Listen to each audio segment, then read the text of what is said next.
So I'm in Las Vegas, and I wasn't planning on doing my next post until I got back to New York. But in my first post, I talked about getting started.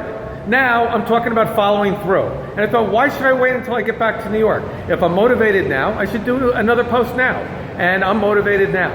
Unfortunately, there's so much noise here and there's so much music everywhere that I couldn't find a quiet place to do the post other than in these middle doors to the entrance. In any event, before I get into some serious business concepts that I'm going to do in future posts, I thought it would be important to share with you how I became the CEO of a public company. So I used to invest in dozens and hundreds of small cap development stage companies, some public, some private. This one particular company was public, small cap development stage company. I was a large investor. I used to tell all my friends, whatever I invested in, I would tell them.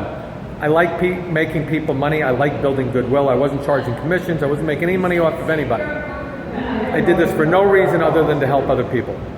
And over time, I built up a network of people that would follow me into the stocks that I would go into. We'd all invest together. We'd all make money together. We didn't always make money, but we made more than we lost, and I was having a lot of fun doing it. This one particular company, the stock price was declining, the financials were declining. I was really concerned about the health of the company and the future of the company.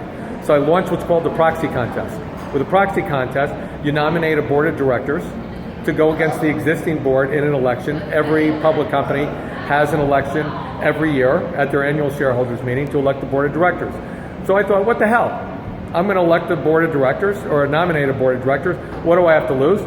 Next thing I know, I'm sued in federal court not once but twice. A couple $1 million of legal fees. You have no idea what I went through to get to the election, and I won the election by the narrowest margins. But I did it because I had to do it, because it was the right thing to do. I didn't do it for money. I did it because I knew it was the right thing to do. And I've learned ever since then, that's how I live my life. I do what I think is the right thing to do. What I think right now the right thing to do is post these videos. And that's why I'm doing it. No other reason. I want to share with people. So that's how I became the CEO. When I became the CEO, the idea was to just liquidate the company. But after winning control of the company, a late-stage clinical study failed. Turned out the pharmaceutical division was relatively worthless. I had to write it off. And I had to turn around. The only asset left was Cold-Ease Cold Remedy, which had declining sales for 3 or 4 years and was in deep trouble. And so I had to, instead of liquidating the company, I had to actually take over control of the company to run the company. I had to learn how to be a CEO, had to learn the consumer products industry, all while restructuring the brand, all while building an entirely new marketing plan from scratch, even though I didn't have a marketing background. And so it was a year or 2 or 3 years of an incredibly difficult and hard-fought battle and turning the company around, but I was successful, and at the end of the day, last year we sold the brand for over $50 million.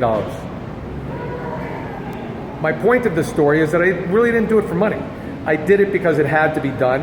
I had a passion for working through this, and you know what? It was the best decade of my life, and so far every decade of my life has gotten better, and I expect as I go into my 60s, I expect to enjoy my business life even more, working on more things. So I'm telling you, get started, work hard, be focused, be motivated, work through whatever it is you're doing, and the success will come. The success will take care of itself. And with that, I promise you next post, we're going to start talking about marketing and other great concepts, how to manage people, how to build entrepreneurial companies, etc. In the meantime, I truly wish you much love. I really want to try and help people if I can. And with that, peace out.